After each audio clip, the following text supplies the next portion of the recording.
राहुल गांधी ने टेक्सास में भारतीय समय अनुसार 9 सितंबर की सुबह 2 कार्यक्रमों में शिरकत की। राहुल ने भारतीय समुदाय के लोगों से भी मुलाकात की और यूनिवर्सिटी ऑफ टेक्सास के एक कार्यक्रम में अपनी बातें रखी। इस दौरान राहुल गांधी बीजेपी और आरएसएस पर हमलावर रहे और इस दौरान उन्होंने क्या कुछ कहा, आइए जानते हैं। राहुल गांधी ने कहा, चुनाव के नतीजे आने के कुछ मिनट के अंदर ही लोगों के मन से बीजेपी और भारत के प्रधानमंत्री नरेंद्र मोदी का डर समाप्त हो गया, क्योंकि बीते लोकसभा चुनाव में बीजेपी 240 सीटें ही जीत सकी थी। हालांकि एनडीए के घटक दलों की मदद से नरेंद्र मोदी सरकार बनाने में सफल रहे थे और इन चुनावों के बाद से कांग्रेस समेत इंडिया गठबंधन साल 2024 के चुनावी नतीजों को अपनी बड़ी जीत बताकर पेश करता रहा है। आपको बता दें कि राहुल गांधी कई मौकों पर ये दावा करते भी सुनाई दिए कि सरकार बीजेपी की है, सिस्टम हमारा है।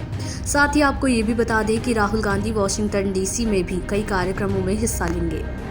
वहीं अब राहुल गांधी के अमेरिकी दौरे पर बीजेपी ने क्या प्रतिक्रिया दी, आइए जानते हैं। दरअसल राहुल गांधी पहले भी अमेरिका के दौरे पर जाते रहे हैं और उनके विदेशी दौरों पर बीजेपी आक्रामक रही है और इस बार ऐसे में राहुल गांधी के इस ताज़ा दौरे पर भी बीजेपी की ओर से प्रतिक्रिया आनी शुरू हो गई है। जी हां, बीजेपी आईटी सेल के प्रमुख अमित मालवीय ने सोशल मीडिया एक्स पर लिखा है, कल्पना कीजिए कि कोई राहुल गांधी का परिचय इस तरह से करा रहा हो कि वो पप्पू नहीं है और सैम पित्रोदा ने ये कर दिखाया है। आपको बता दें कि इससे पहले इंडियन ओवरसीज कांग्रेस के चेयरमैन सैम पित्रोदा ने टेक्सास में राहुल गांधी का परिचय कराते हुए कहा, राहुल गांधी के पास एक विजन है, ये उस बात के विपरीत है जिसके लिए बीजेपी ने करोड़ों रुपए खर्च किए हैं। वो पप्पू नहीं है, वो काफी शिक्षित इंसान है और बहुत कुछ पढ़ा है। वो एक रणनीतिकार है जिसके पास किसी भी मुद्दे पर गहरा विचार है। वहीं अमित मालवीय ने इसी बयान के एक अंश को साझा कर तंज कसा। जी हां, सैम पित्रोदा लोकसभा चुनाव के दौरान भी अपने एक बयान के कारण चर्चा में आ गए थे। सैम को इस्तीफा तक देना पड़ा था। हालांकि चुनाव खत्म होते ही वो फिर से अपने पद पर दोबारा नियुक्त कर दिए गए थे।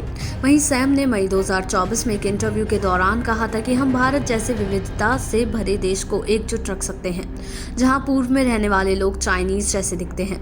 इसके अलावा पश्चिम में रहने वाले अरब जैसे दिखते हैं, उत्तर में रहने वाले मेरे ख्याल से गोरे लोगों की तरह दिखते हैं, वहीं दक्षिण में रहने वाले अफ्रीकी जैसे लगते हैं। इससे फर्क नहीं पड़ता, हम सब भाई बहन हैं।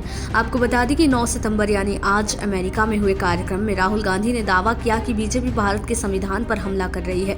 वहीं राहुल गांधी ने यह भी कहा कि आरएसएस मानता है कि भारत एक विचार है, जबकि हम मानते हैं कि भारत कई विचारों से बना है। हम अमेरिका की तरह मानते हैं कि हर किसी को सपने देखने का अधिकार है और सबको भागीदारी का मौका मिलना चाहिए और यही लड़ाई है। जी हां, राहुल गांधी ने दावा किया है कि चुनाव के दौरान लाखों लोग इस बात को स्पष्ट तौर पर समझ रहे थे कि भारत के प्रधानमंत्री भारत के संविधान पर हमला कर रहे हैं। उन्होंने कहा कि भारत के संविधान में भाषा, धर्म, परंपरा और जाति हर किसी के सम्मान की बात की गई है।